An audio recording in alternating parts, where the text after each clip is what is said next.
Good afternoon, which is on the morning chat, which sounds a bit odd, but we are live in on here. If my phone just randomly turns off, it's because throughout today it's just randomly turned off and said it's too hot. So if we're in the shade, as it's probably hotter in the studio than out today in this wind corridor in our wild garden. So we're talking about metabolism. Does it slow down? Does it slow down as you diet? Does dieting cause your metabolism to slow down, especially crash dieting? Is there a way that you can keep your metabolism high? This is a really good question, and hopefully this debunks a few things, because sometimes we're put off. Hi, McCullough. Sometimes we're put off going, I don't want to go on that diet. I don't want to restrict too much. I don't want to do this because I don't want to slow my metabolism. Then you hear things like, I did a video on carb cycling the other day, and someone said, I read somewhere that it speeds your metabolism up and tricks your body. I wish you could trick your body, but your body's too clever. At the end of the day, if you're in a calorie deficit, you will lose weight.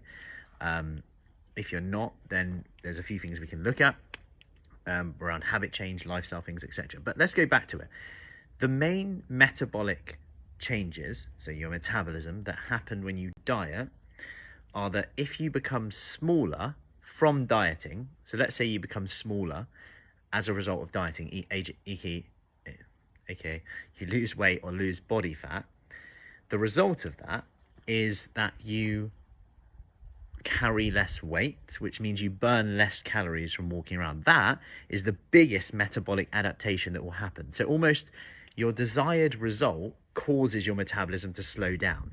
That's the biggest factor in the whole metabolic talk around dieting. So it's not the fact that someone's doing a diet that's causing the metabolism. So for example, if you're quote unquote dieting but you don't lose any weight or body fat, technically your metabolism isn't slowing down. There are other factors which I'll go into now, but just know that for a second, that actually getting the results that sometimes you want, aka weight loss, fat loss, is the main cause of the metabolism to slow down. But that's not a bad thing.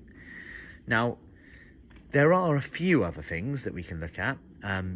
We've talked about diet breaks before, and actually just taking a step back sometimes and going, let's say you've lost 5% of your body weight, or you've been doing it 4 weeks. Let's assess, and that's where we have our check-ins and we're catching up. What's working? How are you feeling at the moment?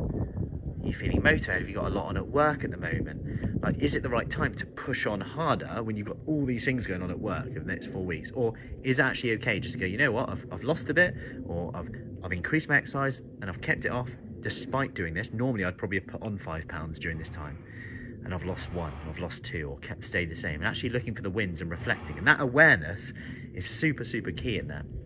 So sometimes it's about taking a step back and just thinking about that side of it as well.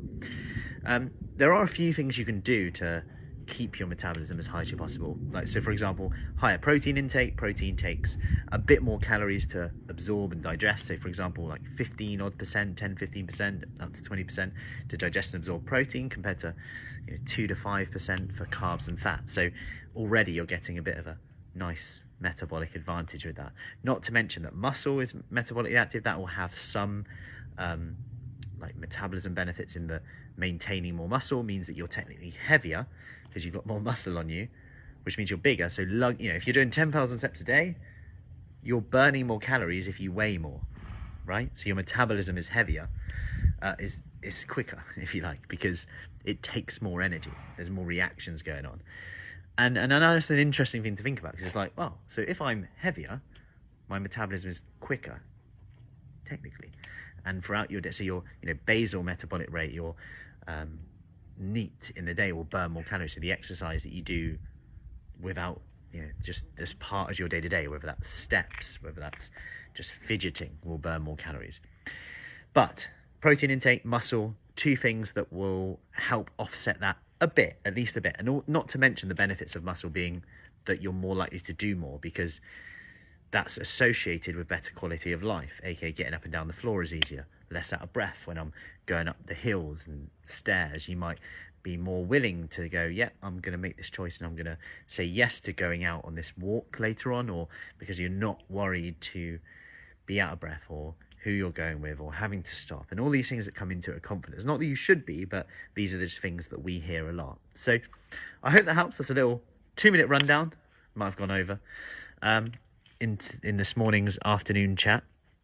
And in this afternoon's morning chat, actually, it is, isn't it? Anyway, I hope that helps. Kind of, Nikki, if you're on replay, let me know as well if you found this helpful. Like, share it. If someone else might find it helpful who's been kind of sold a metabolic dieting crazy book, which sounds good on paper, but I'd love to know if you have, by the way, and what you've been told on that. Comment below, and we can squash that and share good information. So any questions on that, let me know, and I'll see you soon.